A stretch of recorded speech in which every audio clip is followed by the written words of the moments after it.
Good day, brothers and sisters. Another day to spend with the Lord. Come, let us listen and reflect on His Word.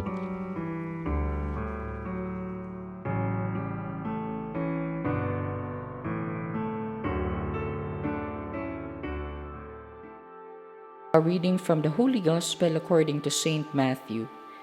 This is how the birth of Jesus Christ came about. When his mother Mary was betrothed to Joseph, but before they lived together, she was found with child through the Holy Spirit.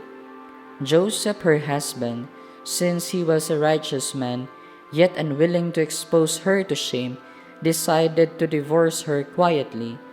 Such was his intention when, behold, the angel of the Lord appeared to him in a dream and said, Joseph, son of David, do not be afraid to take Mary your wife into your home, for it is through the Holy Spirit that this child has been conceived in her. She will bear a son, and you are to name him Jesus, because he will save his people from their sins. All this took place to fulfill what the Lord had said through the prophet. Behold, the virgin shall be with child and bear a son, and they shall name him Emmanuel, which means God is with us. When Joseph awoke, he did as the angel of the Lord had commanded him, and took his wife into his home. The Gospel of the Lord. Emmanuel, God with us. The Gospel of Matthew has a frame that envelopes the message about the truth that God is always with us.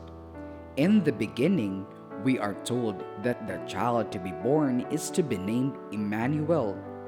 This appears to be a quote from Isaiah. The Hebrew Emmanuel captures very well the profound imagery of God being in solidarity with us. Matthew gives the meaning of the name God is with us, or more appropriately, God with us. Now, in the very last verse of the Gospel, the risen Jesus promised, I am with you always until the end of the age. Matthew, therefore, highlights the basic truth that God is with us and is always in solidarity with us. Matthew's infancy narrative, where today's gospel passage is textually situated, shows that struggles and difficulties are real. However, there is also an assurance that despite the struggles and difficulties that we need to face, God is with us and will never abandon us. The reality of struggles and difficulties reflects the circumstances surrounding the birth of Jesus. Mary is already betrothed to Joseph, but before they live together, she is found with child through the Holy Spirit. We can imagine the struggles that Mary has to face. Moreover, we can also think of the difficulties which Joseph has experienced. Both of them only hold on to God's promise and assurance of solidarity in times of their struggles.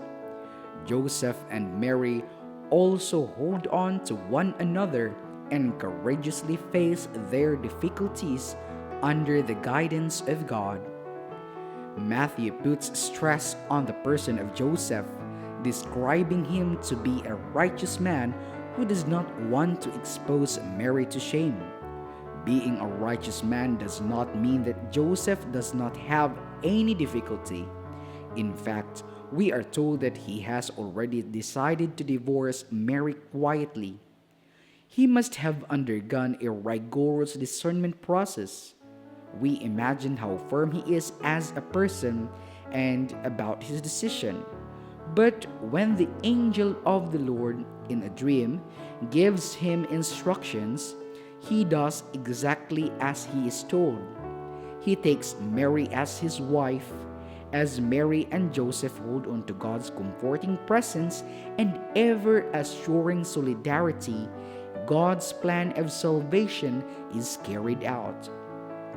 The COVID-19 pandemic, hitting us severely in 2020, has made us all aware to the maximum of the fact that struggles are real. Nevertheless, it has also brought into our awareness that God is with us despite all problems and crises that we need to face in this life. As we continue to face all its adverse after effects, we can all the more hold on to God's promise of solidarity with us, no matter what happens.